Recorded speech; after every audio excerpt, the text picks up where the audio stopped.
নতুন ক্রীড়ামন্ত্রী আসিফ মাহমুদ এবং বাংলাদেশের অন্যতম সেরা ওপেনার তামিম ইকবালের মধ্যে কি কথাবার্তা হয়েছে? তামিম ইকবাল কি খুব শীঘ্রই জাতীয় দলে ফিরতে যাচ্ছেন, নাকি বিসিবির কোনো পদে আসতে যাচ্ছেন? এরকম নানা প্রশ্ন ঘুরপাক খাচ্ছে। আর এই প্রশ্ন ঘুরপাক খাওয়ার কারণ হচ্ছে আসিফ মাহমুদ এবং তামিম ইকবালের একসাথে পুরো মিরপুর স্টেডিয়ামটা ঘুরে দেখার দৃশ্য দেখে। একসাথে দুজন যেভাবে কথা বলেছেন, এতটা ক্লোজলি কথা বলেছেন, এতটা হাস্যোজ্জ্বল ছিল দুজন, সেগুলো দেখে বাংলাদেশের ক্রিকেট প্রেমীরা ধারণা করে নিয়েছেন যে খুব শীঘ্রই তামিম ইকবাল জাতীয় দলে ফিরতে যাচ্ছেন। আবার অনেকেই ধারণা করছেন যে তামিম ইকবাল হয়তোবা বিসিবি কোনো পদেই আসতে যাচ্ছেন, কিন্তু এই বিষয়ে কোনো ক্লিয়ার স্টেটমেন্ট আসেনি, তামিমের পক্ষ থেকেও না, আসিফ মাহমুদের পক্ষ থেকেও না। কিন্তু তামিম ইকবালের একটা কথা বাংলাদেশ ক্রিকেট প্রেমীদের মনে লেগেছে, আর সেটা হলো আসিফ মাহমুদের সামনে তামিম ইকবাল এক সাংবাদিককে বলে উঠেছেন যে আমার উপর ভরসা আছে। তো এই কথা শোনার সাথে সাথে বাংলাদেশের হাজার হাজার ক্রিকেট প্রেমীদের বুঝতে বাকি নেই যে তামিম ইকবাল খুব শীঘ্রই ফিরছেন জাতীয় দলে।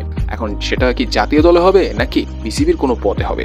অনেকেই তামিমের কাছে আবদার করেছেন বা ক্রীড়ামন্ত্রী আসিফ মাহমুদের কাছে আবদার করেছেন যে তামিমকে জাতীয় দলেও ফেরানো হোক এবং বিসিবির একটা পদেও রাখা হোক, কেননা তামিম ইকবাল চাইলে সব করতে পারে, তামিম ইকবালের মধ্যে সেই ক্যাপাবিলিটি আছে। এখন দেখা যাক নতুন ক্রীড়ামন্ত্রী আসিফ মাহমুদ এবং বিশ্বসেরা ওপেনার তামিম ইকবালের হাত ধরে বাংলাদেশ ক্রিকেটে নতুন করে কিছু হয় কিনা।